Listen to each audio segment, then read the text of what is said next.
토익 단기 꼼수 레벨 6 독학 후기를 이번에 소개해 드리려고 합니다. 네, 과거에 한 5년 전 그 정도 된 것 같은데, 과거에 발급받은 성적표 여기 나와 있습니다. 한 130점 그때 나왔었고요. 제가 그때 당시에 토익을 좀 이제 LC 듣는 거를 좀 잘 못했습니다. 그래서 700점 후반에 머물렀었는데, 그때 당시에 이제 대기업 인턴 공고가 갑자기 나오게 돼서 영어 성적이 급하게 필요했습니다. 근데 이제 토익 같은 경우는 이제 한 달 정도 결과를 기다려야 되고, 토익 스피킹 같은 경우는 이제 한 2주 만에 또 발급이 되게 되는데, 저는 이제 토익 스피킹이 또 결과도 빨리 나오기도 하고, 이제 제가 앞서 말씀드린 것처럼 이제 듣는 것보다는 그래도 말하는 게 좀 그래도 자신이 있다고 좀 생각이 들어서, 그래서 또 토익 스피킹을 또 선택했습니다. 그 토익에 조금 잘 안 나오신다고 하시는 분들은 토익 스피킹에 한번 도전을 해 보시는 걸 저는 추천을 드립니다. 이게 이제 제가 먼저 키포인트로 잡았던 거는, 이제 토익 스피킹은 이제 그래도 자유롭게 얘기를 할 수가 있어서 이거를 그냥 제가 답변을 너무 어렵게만 안 하면 그래도 쉽게 할 수 있지 않겠냐는 그런 생각을 갑자기 하게 됐습니다.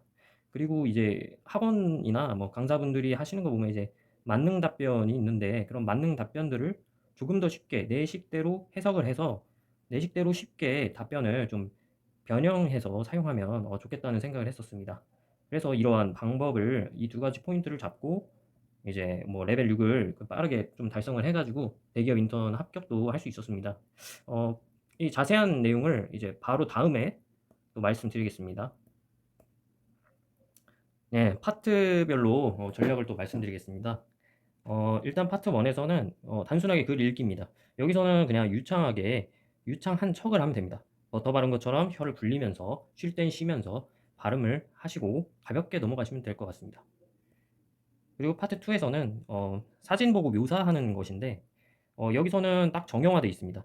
저는 무조건 사진이 나오게 되면 요 사진을 보고 이제 설명을 하는 것이기 때문에 아웃도어스나 아니면 인도어스 해서 실내인지 실외인지, 이 사진이 나오게 되면 실외 아니면 실내입니다.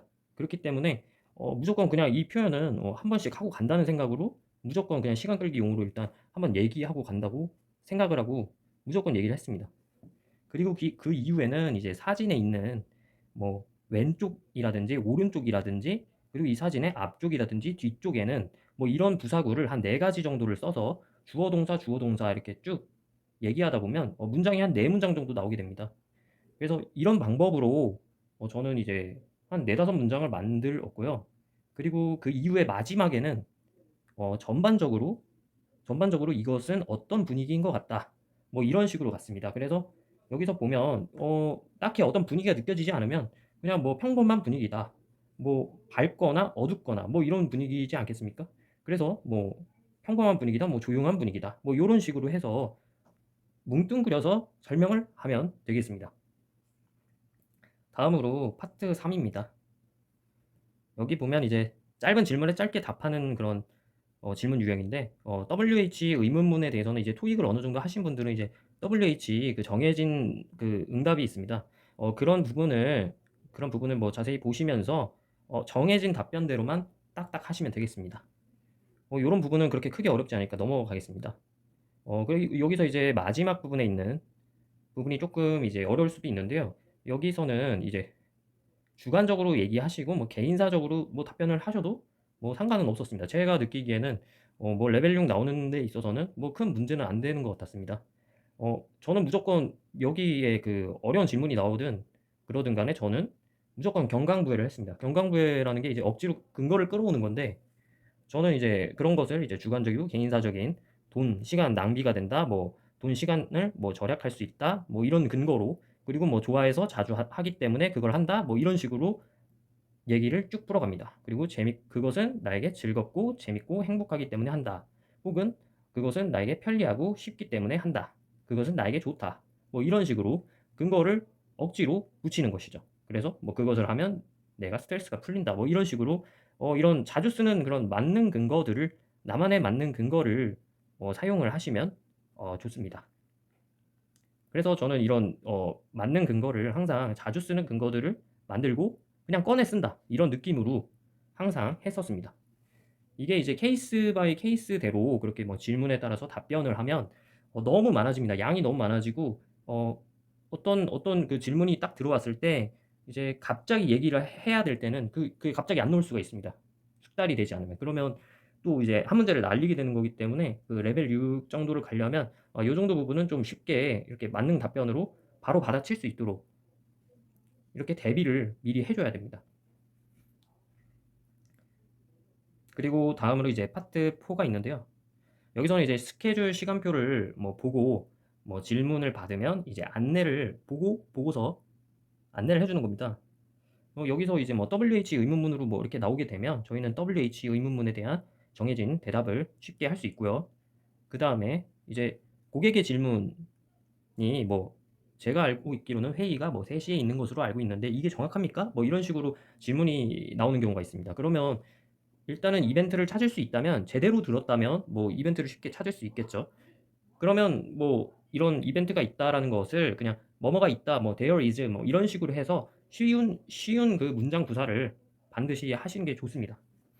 그래서 항상 응답은 심플하게 한다는 마인드로 하시면 좋고, 그리고 만약에 도저히 이 리스닝을 못 해가지고 도저히 모르겠다 싶으면 얘기를 안 하는 것보단 낫습니다. 그래서 우회 답변을 다음과 같이 사용을 할 수 있습니다.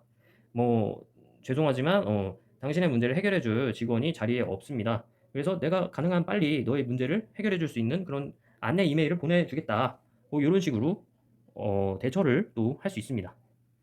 그래서 아예 얘기를 안 하는 것보다는 그래도 뭐 임기응변식으로 이렇게 대처를 하는 방법이 있다라는 거를 뭐 보여주면 그래도 채점자가 그나마 점수를 주지 않겠냐라는 그런 생각으로 그때 당시에 또 했었습니다. 그래도 웬만하면 뭐 질문을 제대로 듣고 얘기를 해주는 게 더 점수를 잘 맞겠죠. 하지만 그래도 뭐 한두 개 정도는 뭐 이렇게 삐끗해 가지고 우회 답변을 또 할 수도 있습니다. 근데 하지만 뭐 이거를 다 우회 답변으로 다 해 버리면 그러면 그 레벨 6가 나오기는 조금 좀 힘들고, 뭐 하나 정도 했었으면 뭐 그거는 그래도 좀 넘어가 주는 것 같았습니다.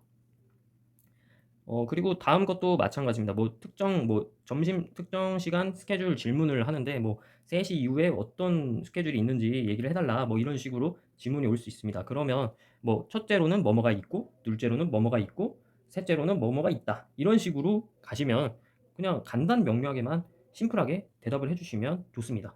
괜히 어렵게 얘기하려고 하다가 말도 꼬이고 다 얘기를 못 하는 경우도 있습니다. 그렇기 때문에 심플하게 답변은 정해서 가져갑니다. 그리고 다음으로 파트 5입니다. 예. 전화로 온 고객 컴플레인에 대해 해결 답변 제공하기. 그러니까 이러한 문제는 일단 들으면서도 그 컴플레인을 한 문장이나 한 단어로 정리를 할 줄 알아야 되고, 그다음에 해결 방법에 대해서는 그냥 자유롭게 뭐 한두 문장 정도, 한 문장 정도로 그냥 축약해서 뭐 해결 방법을 어 문장으로 짜는 것이 되게 중요합니다. 그 들으면서도 어떤 문장을 뱉을지에 대해서 한 문장씩 생각을 하면 됩니다. 컴플레인 한 문장, 해결 답변 한 문장.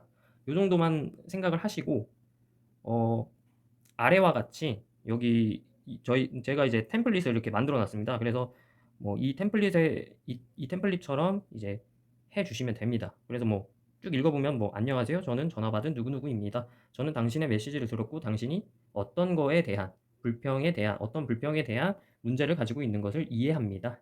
저는 당신의 뭐 문제에 대해 들어서 뭐 유감입니다." 하고 뭐 해결 방법에 대해서 이제 자기가 만든 진짜 해결 방법을 쓰시는 게 제일 좋지만, 만약에 도저히 모르겠다, 도저히 이거는 무슨 컴플레인인지는 알겠는데 해결 방법이 또 딱히 생각은 나지 않는다, 이런 경우에 이제 뭐 우리 직원 중에 하나를 뭐 "당신의 장소에 가능한 빨리 보내겠습니다." 만약에 보낼 수 없는 경우에는 뭐 "저는 당신의 문제를 뭐 가능한 빨리 해결하기 위해 뭐 이메일을 보내겠습니다." 뭐 이런 식으로 대처를 하면 충분히 뭐 얘기는 할 수 있다라는 부분이죠. 근데 웬만하면 해결 방법을 최대한 짜내서 생각을 하고 얘기를 해 주고, 만약에 빨리 끝날 수도 있습니다. 자기 자신이 만든 그 해결 방법의 그 문장이 빨리 끝날 수도 있는데, 그렇게 되면 우회 응답 답변도 같이 추가를 해서 한 문장 정도 같이 추가를 해서 마무리를 또 해 주면 되겠습니다. 뭐 "어떤 질문이 있다면 언제든지 나에게 연락해 주세요. 감사합니다." 뭐 이런 식으로 해서 마무리를 지어 주시면 되겠습니다. 네, 마지막으로 파트 6입니다. 여기가 가장 조금 어렵기는 한데 파트 3에서 얘기했던 것처럼 똑같은 맞는 근거를 더 치밀하게 준비를 합니다. 그리고 여기서는 사실 뭐 파트 3에서 했던 것과 거의 동일하기 때문에 그 방법이랑 또 동일하게 하시면 됩니다.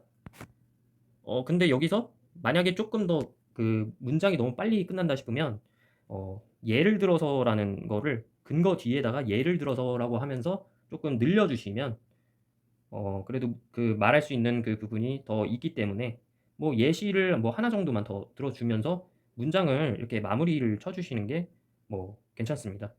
예, 제가 레벨 6를 맞을 때도 뭐 파트 6를 그렇게 뭐 잘하진 않았는데 그래도 파트 3 처럼 어느 정도 얘기를 하면서 뭐 예시 하나 정도 이렇게 얘기하고 이렇게 마무리를 좀 지었던 걸로 제가 기억을 하고 있습니다. 그래서 이게 나름대로 자기의 그 맞는 근거들이 좀 있어야지 이런 게 좀 편합니다. 여기서도 사실 이 질문 자체가 좀 포멀하게 나올 수 있습니다. 사실 파트 6는 좀 약간 포멀한 그런 질문들이 좀 많이 나오는데 그런 질문임에도 불구하고 나의 그런 주관적인 그리고 개인사적인 그런 답변을 하시면 됩니다. 그렇게 하면 나의 근거들이 또 따로 있기 때문에 그 근거를 또 사용을 하면서 나름대로 그 시간을 채우고 답변도 충분히 할 수가 있습니다. 그렇기 때문에 어떠한 질문을 들어도 '나의 주관적인 근거로 가져간다.'라는 느낌으로 하시면 충분히 뭐 하실 수 있습니다. 이게 진짜 뭐 마지막으로 이제 이 영상을 마치면서 이제 취업 준비하시는 분들이나 이제 뭐 급하게 이직 준비를 하시는 분들이 자격증은 뭐 이렇게 많이 갖고 계신데 뭐 영어 때문에 잘 안 되시는 분들이 쪼끔 너무 아쉬운 부분이 있어서 이런 그 꼼수 아닌 뭐 이렇게 꼼수 같은 이런 부분을 좀 같이 이렇게 좀 참고를 해서 뭐 준비를 하시면 좀 도움이 되지 않을까 싶어서 뭐 이렇게 영상을 올리게 됐습니다.